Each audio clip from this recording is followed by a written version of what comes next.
In today's video, let's talk about the way that you reset your Deezer account.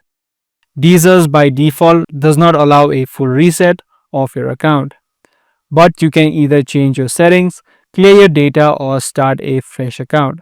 So there are three options that you can take. The first one is to clear your data. So what you can do is hop out of the app if you're inside, tap and hold the Deezer's app if you're using an Android, and head over to app info. If you're using an iOS device, you'll need to open up the iPhone settings and then clear and then offload the app.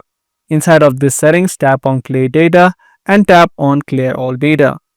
What this is going to do is it's going to remove the local stored data and the cached playlist. This is not going to remove the account itself, but the data inside of Deezer's. This way you'll need to log in back to your account and all of the data will be intact. If this first option does not work for you and if you feel like your account is not yet reset, the second thing that you can do is delete all of the playlists or albums that you have inside of the favorite section and start off fresh. So inside of your favorite section, you may have different playlists.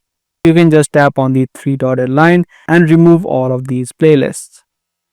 By doing this, you will have changed all of the songs that you may have added in inside of your favorite list.